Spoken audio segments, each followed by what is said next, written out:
Try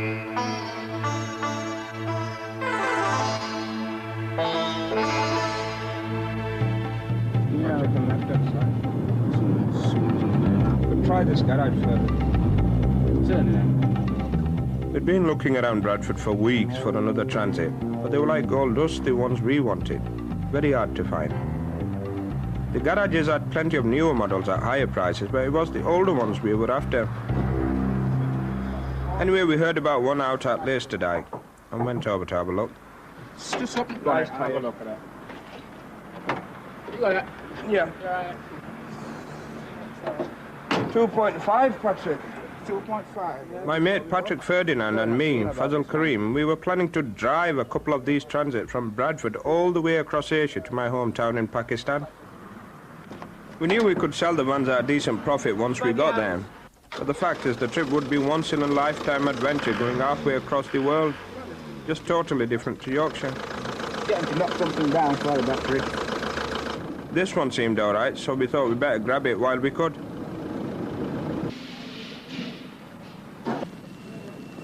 We'd got hold of another one a couple of months back, and we'd taken it to the local mechanics to get it properly sorted out, give it a good service, beef up the suspension, you know, make it a bit stronger. On a 5,000-mile journey, the last thing you want is your van packing up on you in the middle of nowhere. But we knew Qayyum had fixed up plenty of transits for this trip before, so we were pretty sure he'd do us a good job and we'd be all right. A lot of our people are taking these vans to Pakistan, and what they do is they try and get as cheap as possible, and you know, some of them come in with very bad condition. We have to weld them, do a lot of welding, new panels, you know, make sure it's all in good nick before they go from here. Plus the engine, you know, if it needs any work on the engine, we have to really make sure that it doesn't give them any problems on the way. Patrick and me were minicab drivers. We've been partners in our taxi company for 3 or 4 years. The third person we were taking with us was one of our drivers, Azad. He definitely wanted to go and he seemed reliable. You know, the sort of person who'd help you out if you got into any problem on the way. Even though I didn't know him very well, I thought he'd be okay. Patrick, I've always been good friends with. He's a West Indian, I'm a Pakistani. It's rare you'll find a relationship or a friendship like that. But it doesn't bother us. He's always wanted to see Pakistan, so doing this trip just seemed like a big opportunity for him, really. On the route we had planned, we'd go from Bradford down to the Channel and then over to Holland. From there we'd go on via Belgium and Germany to Austria, and then all the way through Eastern Europe down to Istanbul. 3 or 4 days across Turkey should take us into Iran, and then we'd loop round the bottom of Afghanistan and finally cross the border into Pakistan. The morning we were due to leave Bradford, Azad seemed to be totally disorganized. He hadn't even got his van sorted out. Yes, can take that. Many of my friends, you know, give something to them, say relative, you know, and I take for them, you know, it's they get too much things, you know, from my friends. I was surprised more than anything else. I mean, his one was his problem, not mine. But it didn't look like a good sign somehow. And I've got some parts, you know, I need some more parts, but I couldn't get any. It is not enough place in my van now, and it's really full up. At my house, Patrick and me had our vans packed ready, and the Imam came round to send us off with a blessing. Basically, it was up to us how the trip turned out. But as a Muslim, I also had faith that Allah would be looking after us while we were away on the journey.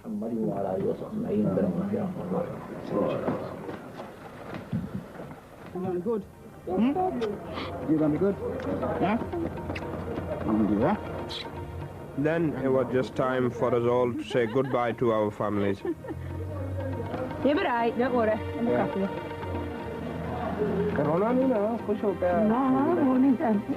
I felt pretty confident about the trip, and it was only a few weeks away I'd be seeing my wife and kids again.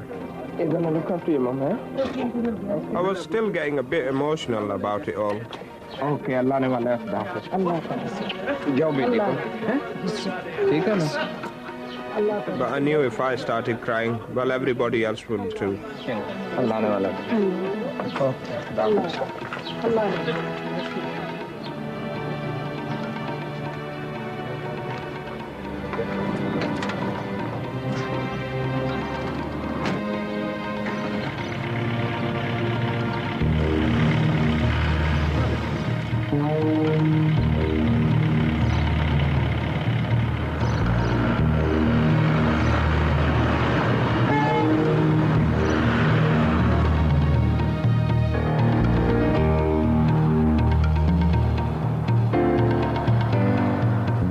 With Azad on motorway outside Bradford.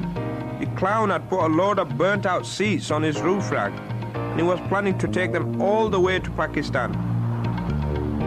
I told him straight, if you try and drive a van looking like that across 10 borders, you're asking for trouble for everybody. But he wouldn't shift them.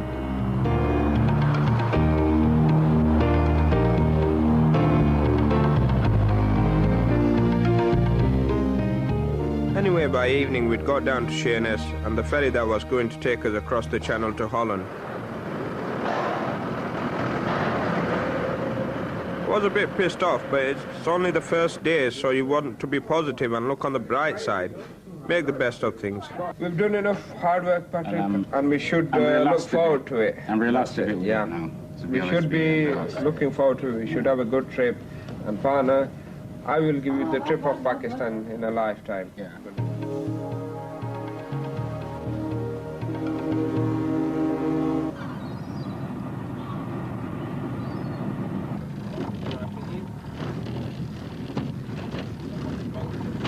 Patrick and me had a rough night on the boat, and we drove on the dockside late next morning. Then I just couldn't believe it. Azad had already got himself straight into trouble. Because of the rubbish on his roof rack, he and his lad Iftar, who was travelling with him, were pulled by the Dutch immigration and interrogated for 3 hours. My passport, and they said date is not right. I showed them 2 passports and other document, driving license, and they said we are not satisfied. What happened was, the dickhead showed them 2 passports and a driving license, and they all had different dates and places of birth on them. I showed, Why, I showed them everything, and they said he's been living in Europe for 25 years and he still couldn't see why the officials were suspicious. Yeah, well, they like to, waste time because they've got all day to do it. They could have deported him straight back to Britain. And frankly, the way he'd been carrying on, he bloody deserved it. So, now they let you go? Yeah, they let me go. Okay. Straight. Yeah, just a minute.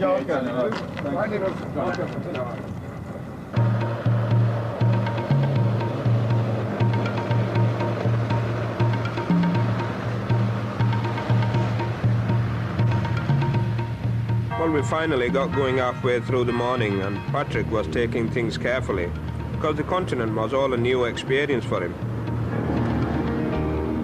He was born in Dominica in the West Indies, and he came over to Britain as a teenager. He'd never been abroad before in his life. I don't think he had much of an idea what to expect either. I wanted to press ahead quickly on the motorways in Western Europe because we had a tight schedule to keep to. We had to get to Pakistan in 3 weeks to be there for the Eid festival. It's a bit like the Muslim Christmas, and my wife and kids were flying out from Britain, so we could all have a big celebration there for the first time. I had to be there, I couldn't miss it, and I've got a whole load of clothes and gifts for my Pakistani relatives loaded up in back of van. We'd settled down and things seems to be going okay through Holland and Belgium, where it's flat as a pancake. But when we crossed into Germany, it was obvious we'd got a problem. It was Azad again. Because he'd got all the crap piled on top of his van, it was running into a load of wind resistance. On flat roads he was alright, but on the hills you come to in Germany, he was short of power. He couldn't keep up with the other 2 vans, and we were always having to slow down. It was getting ridiculous. I was going to sort him out when we stopped to cook the evening meal that night. We brought a load of curry with us from Bradford, which our wives had made, and all we had to do was heat it up on a gas ring. Because 3 of us are Muslims, we didn't want to eat the local stuff, and anyway, we preferred our own food. It's what we're used to.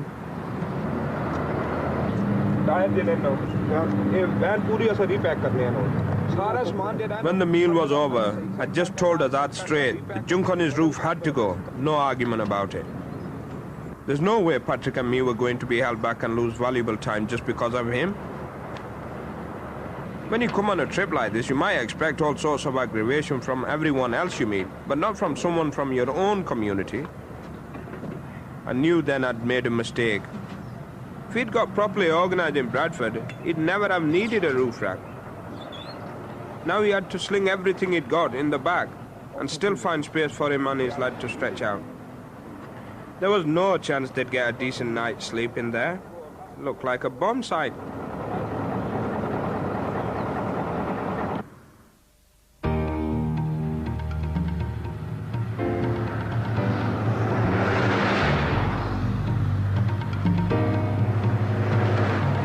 We got the roof rack cleared, and next morning we were making much better progress. We got down to southern Germany, to Bavaria.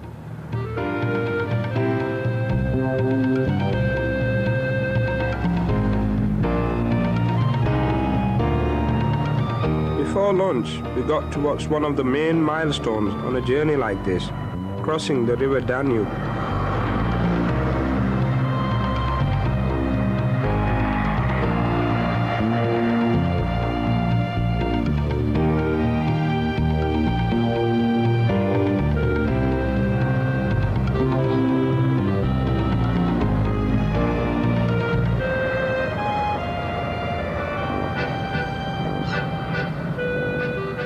Passau's just by the bridge.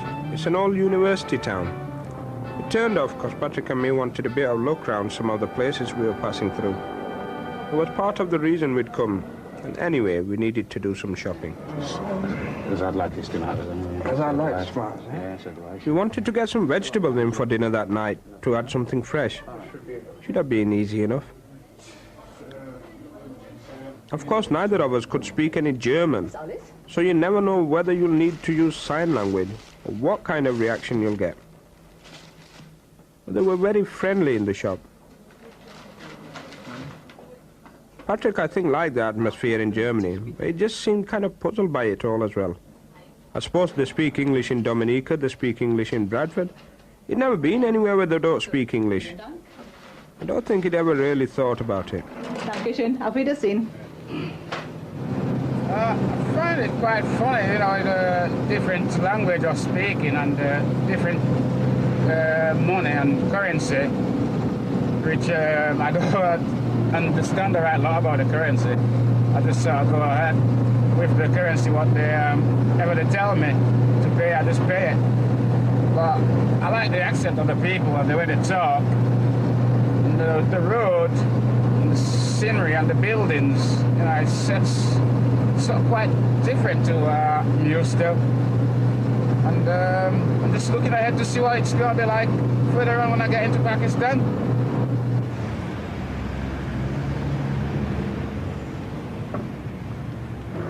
By the Austrian border, I was just beginning to get a bit worried about what might happen. I knew I'd got a problem with Azad, but with Patrick we were getting along fine. But he didn't really seem to have found his feet yet. Patrick is a good pal of mine, but with him being his first time going abroad, and he's never done a journey like this, it's a long journey, I'm just starting to wonder if he will be able to carry out the responsibility, because you have to eat sensible, drink sensible, drive sensible, and it just makes me wonder if he's capable of that duty.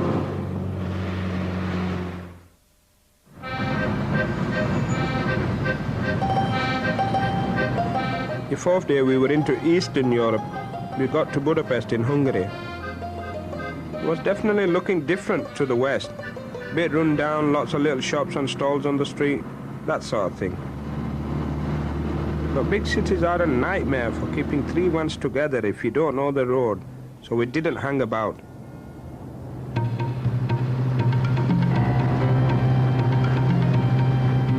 Down into southern Hungary, the countryside was getting very boring. Small farms and wide open fields, but we kept going. Now we'd crossed into former communist countries, I was feeling a lot less comfortable. At least in the West, you know, the law's the law, and if you behave yourself, you'll be all right. Further on in Turkey and Iran, we'd be Muslims in a Muslim culture. In Eastern Europe, well, you're never quite sure what to expect. By late afternoon, we'd been going well. We'd made up good time, and then suddenly, I could see it all falling to pieces. As we came to the frontier with Romania, we ran into a 10-mile queue of trucks, all lined up waiting to cross. It was going to be the same old-style hassle you used to get at a border in Eastern Europe, the kind of thing that should have disappeared along with the Russians. It looked like we'd be stuck there for a couple of days at least and totally mess up our schedule. In the end, we only got stuck on the border 6 hours, thank God. But the first time we drove in Romania, Azad was half asleep. We got lost and separated. We were up till midnight driving around the streets looking for each other. I was just getting totally fed up with him. Now, like, we've been on the trip for, I think it's 5th day now. I'm beginning to wonder if this person was suitable to be in our crew. Because every time he is mourning, complaining, you know, I've never seen him smile since the day we left. Fair enough, we all miss our families, we miss our homes, but once you are away from home, that doesn't mean that you have to be miserable or put a miserable face and annoy other people. In Romania, you feel like you're in a totally different world to Germany or even Hungary. The truck drivers are complete bloody lunatics, and the roads are terrible too. They're narrow and full of potholes, and you try to swerve round one and you just go straight into another. With a loaded van in the wet is very dangerous, especially when you're braking. Romania just seemed like a peasant country. You wonder whether money's much good to them, whether they don't just swap everything, barter everything instead. Looks like it must be 40 or 50 years behind Britain. It's going to need a lot of help from somebody to get proper development and a proper economy running.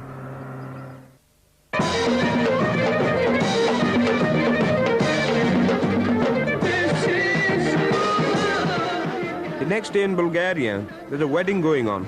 We'd stopped outside by the road for a snack. They just invited us in. It was very kind of them. We became sort of special guests at the party. Maybe it was one of those traditions of strangers bringing good fortune or something. I don't know. Anyway, it was kind of a bit of luck that happens when you're traveling. Something you really enjoy, but you could never plan.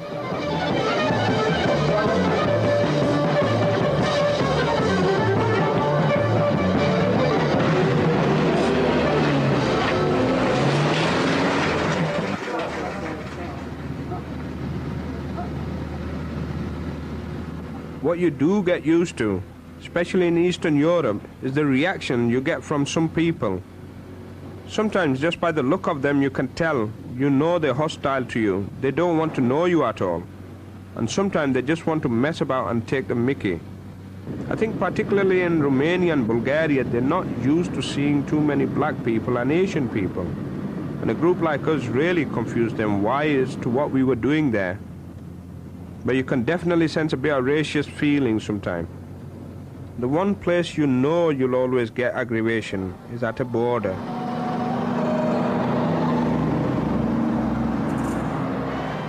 We crossed the next day from Bulgaria into Turkey, and the Bulgarian custom gave us a right going over. They're just greedy, the whole lot of them. You can't avoid it. We were furious for the simple reason they wanted us to pay them a bribe for us to exit the country. We didn't pay anything to enter the country. Why pay to exit the country? But unfortunately, we had to do it. They're just messing you about, wasting your time, because they were laughing all the way along. They were after the video camera, you know, and nothing official. They asked me, in my have you got anyway. sex tape? I said, we're Muslim. yeah, they asked me as well. Nothing. I think they're all corrupt. They're definitely corrupted, you know, no doubt about that.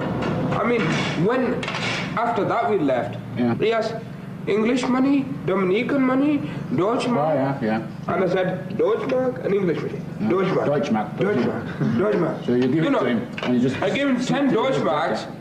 Is there? I said, receipt? No receipt. Go.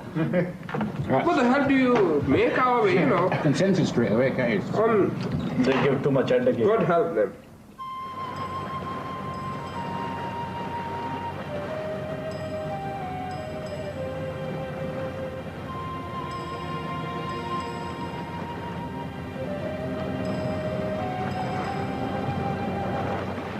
Another couple of 100 miles from the border and we finally made it to Istanbul.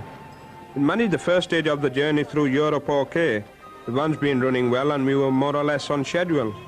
So it was a big sense of relief just to have reached the halfway mark without any major problems. Gave us a chance to relax a bit.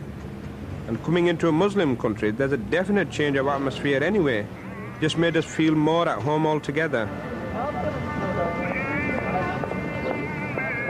One thing I'd been planning for the journey since before we left Bradford was to pray in the Blue Mosque. Istanbul's full of beautiful buildings, but the Blue Mosque probably the most famous of them. So because I was there, it was like a big opportunity. Chances are I'll never come again, so I wanted to make the most of it.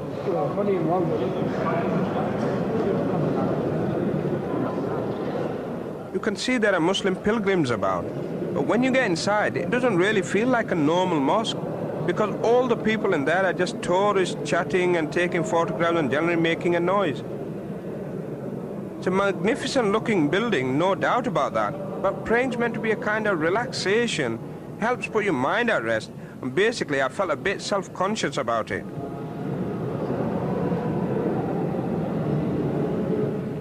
Azad and Iftar came along.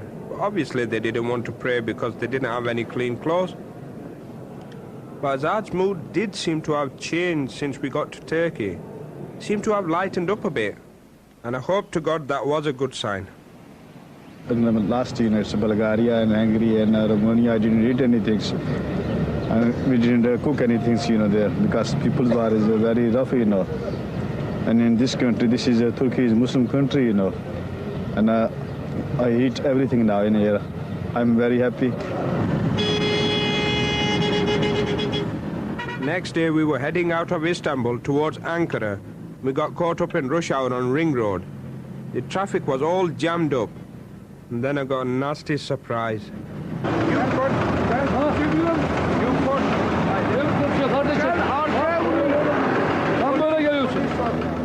Some dickhead of a Turkish driver tried to push in front of me. He smashed into the van, bent the wing and ripped the bumper off.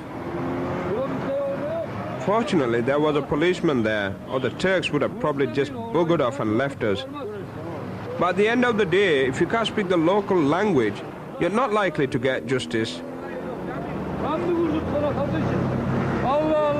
If you're lucky, you'll just avoid getting completely stuffed. We got a few quid off them eventually. It was just like a token payoff.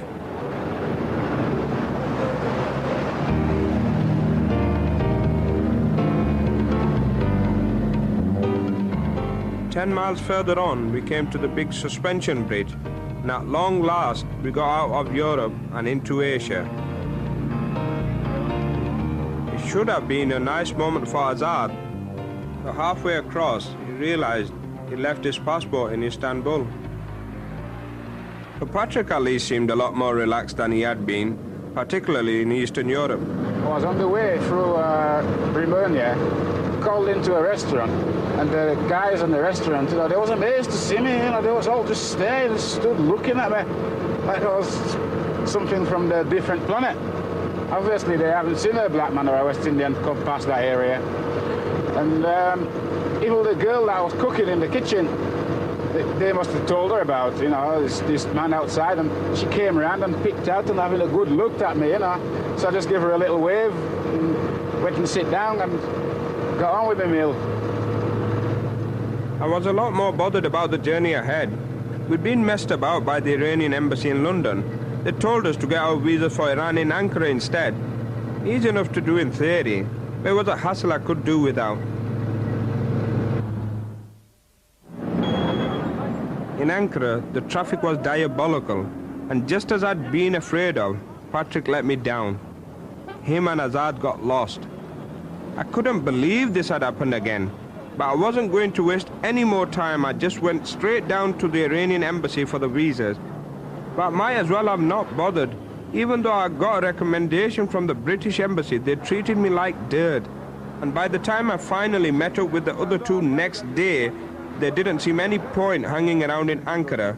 If that was how the Iranians were going to behave, we'd do better driving on to Erzurum.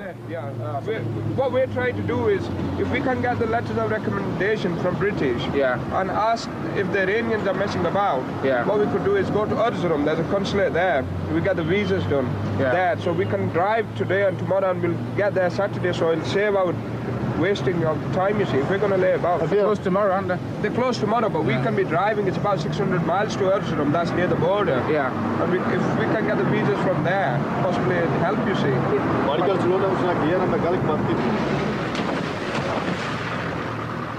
One thing I knew about Turkey was the roads in the east of the country were terrible.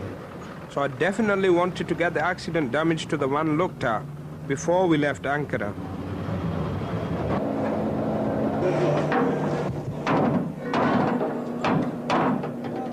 The chassis was sound. It turned out it was just the body that needed fixing. I was actually quite impressed with the mechanic. He managed to reshape the wing without damaging the paintwork anymore. That's tricky. If they know you're a foreigner, they'll never see you again, so there's no comeback. You're always kind of half expecting to be stitched up. But this lot did a very good job on the van, and they treated us well, so it was nice.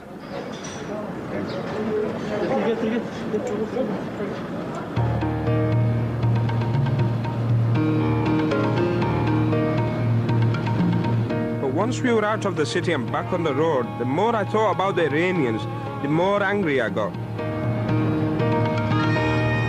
To be honest with you, they haven't done us any favors. With us being Pakistani Muslims and being fellow Muslims, they are supposed to help us. We went for the visas. There was no official that could speak to us or anything, just the person at the door. He took the application form in, come back with a piece of ripped newspaper, have the date and come back in 10 days. We can't wait 10 days. We need to get back to Pakistan to join my family for the Eid festival. If we are to wait 10 days, there's still no guarantee we're going to get the visa at the end of the day. So, I just think that lazy dosses, they have no respect or feeling for anybody else, just for themselves.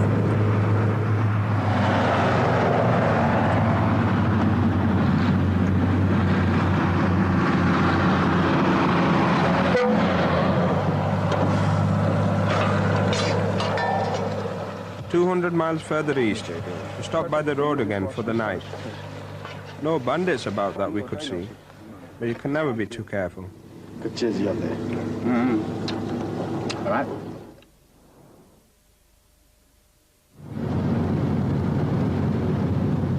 Getting into the mountains the next day, I'd been expecting the road to be bad, but the weather was shocking. I brought my swimming trunks with me from Bradford because I thought maybe we could stop off now and again and have a swim in the rivers. But there was snow on the ground everywhere, and the clouds were so low in some places you could hardly see 20 yards ahead. And all these trucks crawling along made it very slow going. It was 2 really hard days driving before we finally got down out of the mountains and made it to Erzurum.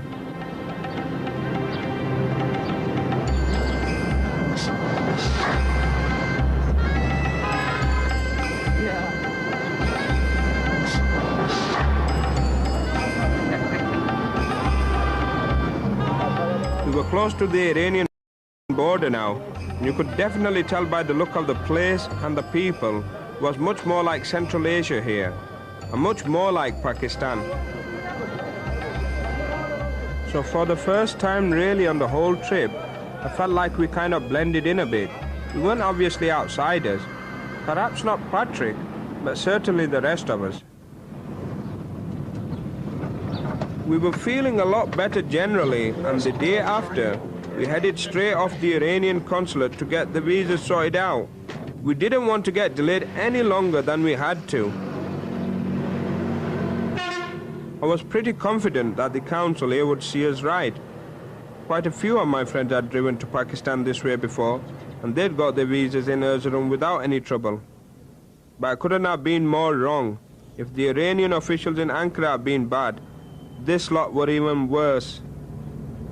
They've totally refused us for no reason at all. They've stitched us up, which, he says, oh, give us the Pakistani embassy's letters, recommendation letters, this and that. And then still there's no guarantee. Particularly with Patrick, he said, no way, if it's a British or Pakistani recommendation, no way, we don't want to know.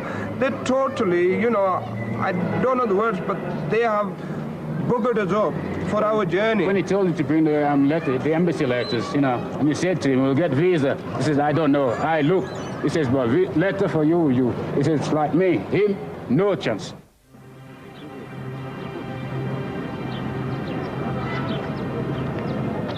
We were completely stuffed. They've destroyed our whole trip in a couple of minutes and they couldn't give a damn. There is no other road from Turkey to Pakistan. So we were in a total dead end in Erzurum. We were stuck with the vans. We couldn't sell them. It was a nightmare. I wished I'd never even started on the journey. We're in the middle of nowhere to go.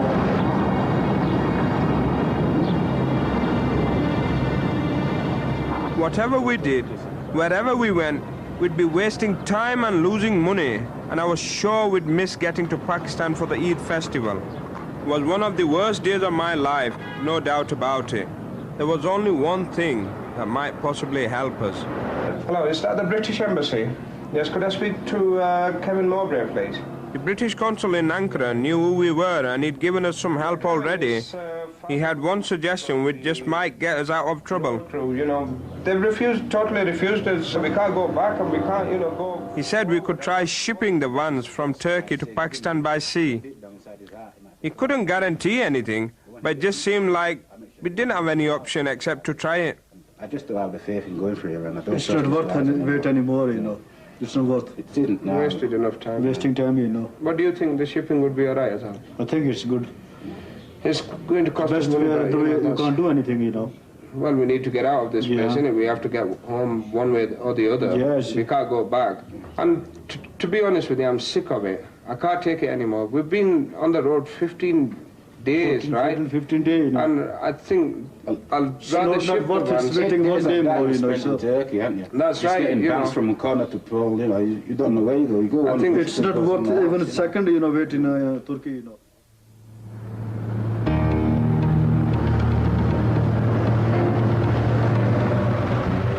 Well, we had a good night's sleep, and then we just got back on the road next day and headed off for Mersin on the south coast. There was no point hanging about in Erzurum. Anything that could possibly get us out of trouble had to be worth a try. It was still a complete gamble. I'd got 8 O-levels at school in Bradford, but how was I supposed to know anything about shipping in Turkey? I'd never been to Mersin. I've no idea what sort of arrangements you had to make, or whether we could afford it or anything. It was a 2-day journey without any kind of guarantee at the end of it. And our families didn't know where we were or when they'd see us.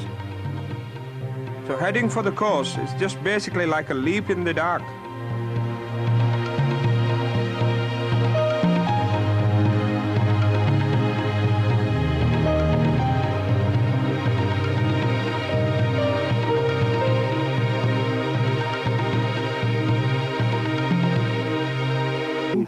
तकरीबन 400 मील है 2.5 weeks sleeping in the back of a van. You get pretty fed up with it. But at least if you're comfortable at night, you can handle all the driving well enough next day. I was alright, but most days Azad and Iftar looked totally knackered.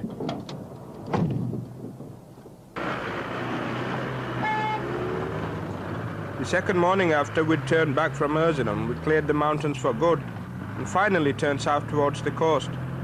But we were all still really bitter at how the Iranians had messed us up. Yeah, I think it's racist as the guy myself. It spoiled my journey, which I wanted to do the journey all the way. So I told Fazil, we might as well just ship the vehicles the rest of the way and let's make the rest of the journey by air and we pick the vehicle up at the other end. Because I am just totally pissed off with the Iranians.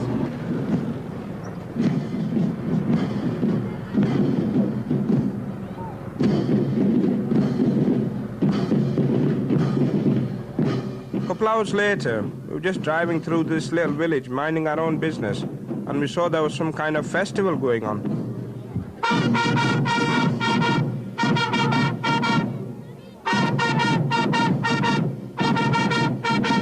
We stopped and had a look, and the Turks were very friendly.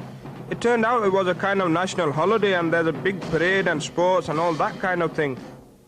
These days you'd never get all the kids in England to dress up and march around like this. It just seemed like the Turks have more pride in their culture than we have now in Britain.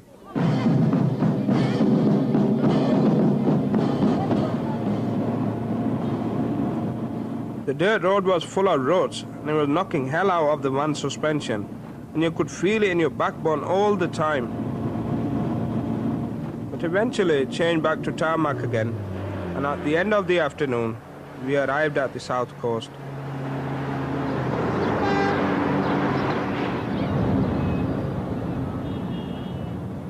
What hits you straight away in Mersin is how hot and humid it is. It's a completely different world to Erzurum or Ankara. We'd come here because it's Turkey's biggest port, so if there was any chance at all, we'd be more likely to find a ship to take the vans to Pakistan here than anywhere else. But we hadn't a clue where to start or what to do.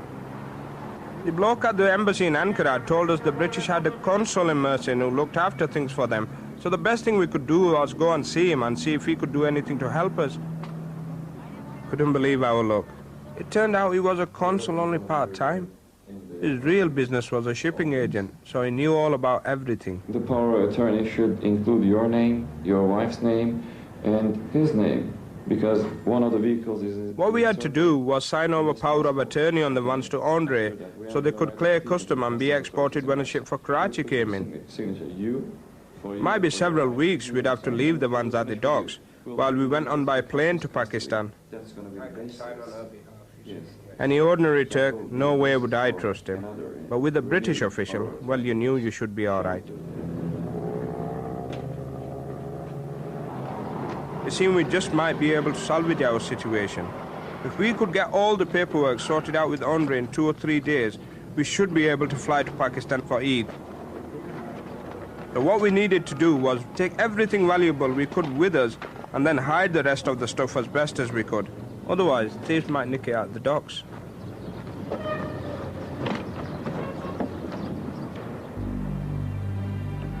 Of course, it all turned out too good to be true. Next day we heard what the shipping was going to cost. 4 times what we'd been expecting.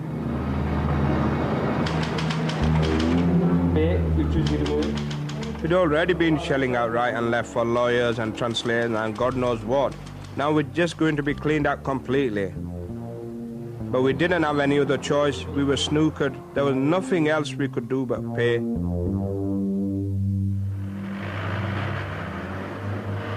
It was costing us a bloody fortune.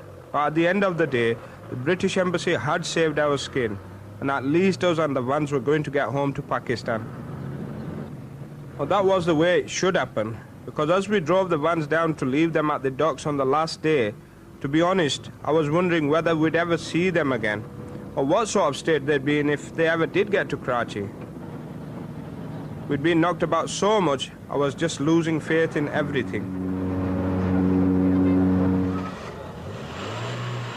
We did finally get out of the docks and onto the bus station, but not before the Turkish customs took another $100 off us in bribes. You know, it's like the law of the jungle in a place like that. If you don't pay up, you just won't survive. At least with the British officials, they deal with you straight. You know where you are. But once you're dealing with the Turks, well, it's another thing entirely. Yeah. We're just totally pissed off, and we're exhausted. We've run out of money because we didn't expect certain big problems like this to occur. And we're waiting for the bus to Istanbul. Once we get to Istanbul, then we can fly from there to Karachi and Islamabad back to our Pakistan, and that will be a relief. One thing what we want to do is get back to our country.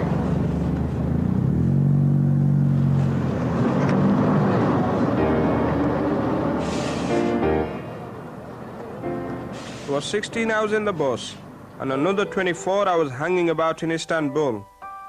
But eventually we got onto a plane at the airport, and we were right glad to get out of Turkey at last.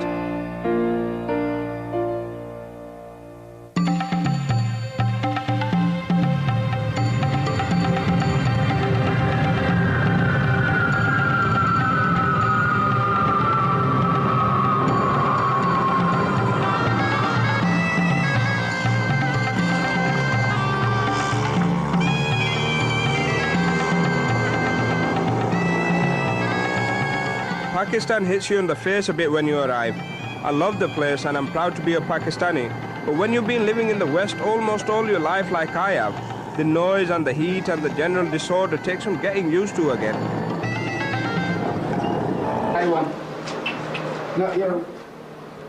All the time we'd been stuck in Turkey, my family hadn't known where we were or when we'd be coming to Pakistan. So I think they were just as glad to see us as I was to see all of them.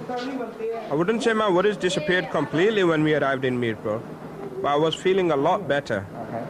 I am very relieved for the simple reason that I have made it home and have met up with my family, wife and children. It was a long time I haven't seen them, but will the vans ever get to Karachi? Will the goods in the vans ever get to Karachi?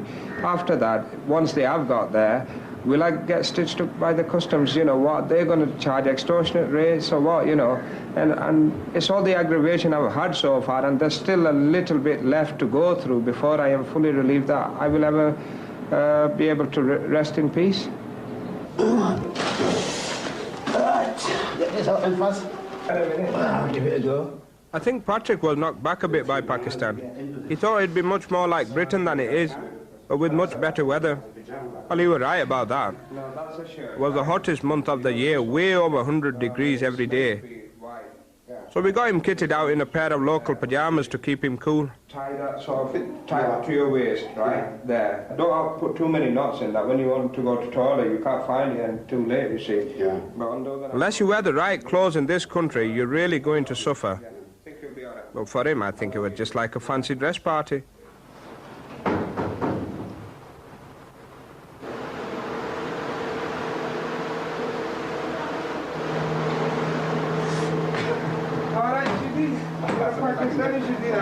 Keep that down, attract attention. How do you feel? Oh, it's cool. It's better than having a sticky t-shirt to you. Better, you know, it's loose as well. Yeah. All right, let's go. All right.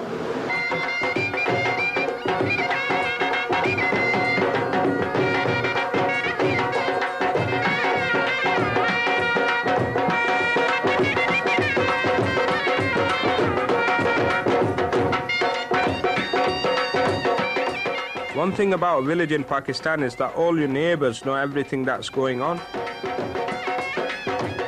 So the word got out really quick that we'd arrived from Britain. The next day the local musicians turned up and they played a few tunes as a kind of welcoming ceremony for us. It was very nice.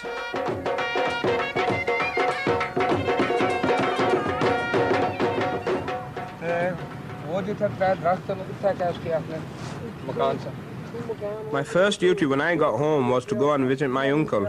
He'd had a family tragedy a couple of years back when there was a big flood in the area, and I hadn't seen him since then to offer condolences or anything. My uncle's been trying to explain to me exactly what happened when the flood came to Pakistan. He lost all his land, he lost all his animals, and the sad fact is he lost 4 of his children. And you can't replace the children, you can replace everything else. His house was just about there where the 3 trees are, and that is the reason I brought one of the vans to assist him, that he could start a new business and get back on his feet and lead a normal life again.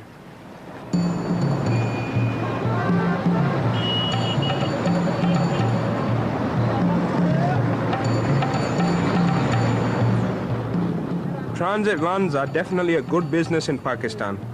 There's tens of thousands of them driving around, carrying passengers from one place to another. They're like the local bus service all over the country. And originally, all these vans were bought in Britain and then fixed up and driven overland out here by people just like me and Patrick and Azad. Basically, they're all British under the skin. You can import them at cheap tax rate and then sell them on. or else you can get one of your own relatives to start work with them. If our transits were ever going to arrive from Turkey, that's what we'd been planning.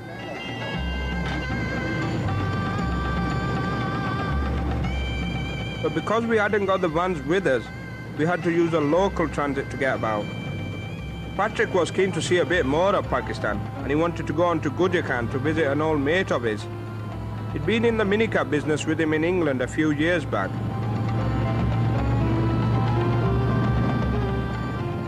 A lot of the roads in Pakistan aren't much better than they are in Romania, and they're full of the same bloody kamikaze drivers too. And it felt a bit strange to be sitting in the passenger seat when for the last 3 weeks we'd got used to spending all day behind the wheel. It's not exactly what I'd planned to be doing when I was in England.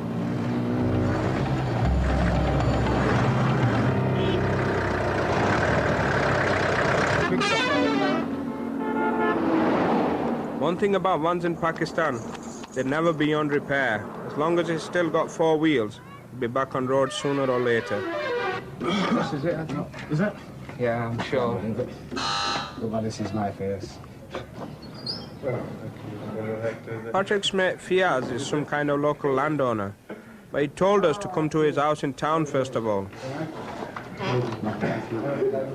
He'd got a Pakistani wife out on his farm, but in Gujrath he was staying with his English wife Diane. And I think she was glad to see some friendly faces from back home. Anyway, Patrick had plenty to say for himself, especially about what happened in Romania. Yeah, so a few minutes later, just in 3 couples coming, banging, boom, boom, boom. They started checking me van, they checked the window, and I sat there, just watching in the mirror, and they tried to close the window on that, And when they got near to me, and they saw me, they just jumped. And then they said to me, window, lock, back door, lock, you sleep, I'm here, no problem. Go. Oh, great, I can sleep now, Middle of night, there's still was banging on this coach, for parking tax. Did you give him parking tax? Did you give him parking tax?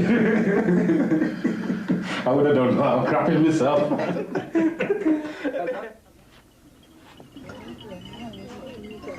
Azad's village is out in the country near Gujrath, and I wanted to go and have a word with him while I could.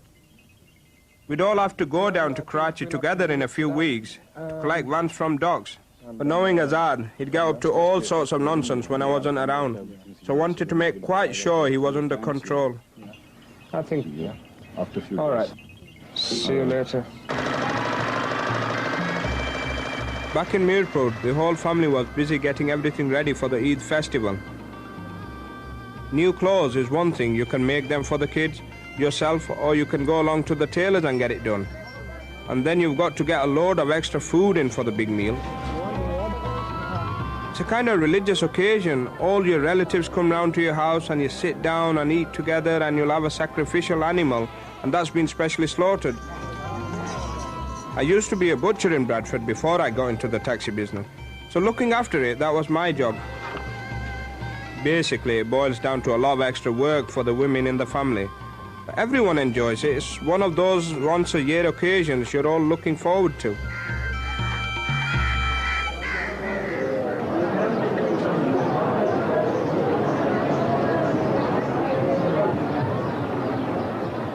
Where we live in Chechnya, there's a shrine right next to the house. It's a saint's tomb, and a lot of pilgrims come to it from all over. And because I'm a Sunni Muslim, I believe in the saints and the prophets, and I like to go in and pray there too. On a journey like we'd done, despite all the hassles, we had eventually arrived in Pakistan in one piece. And in my heart, I was thinking the saint probably had some involvement in it. So I like to pay my respects and show some thanks.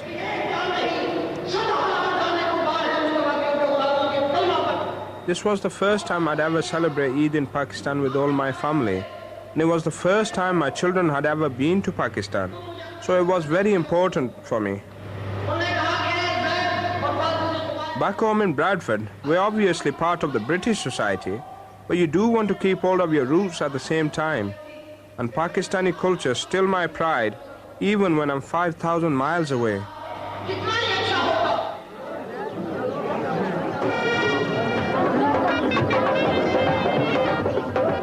journey, it was basically aggravation all the way. But I did feel it was worthwhile. We all got back in time for Eid one way or other. So it felt like an achievement in the end. But once is enough. Next time is the plane all the way. Definitely.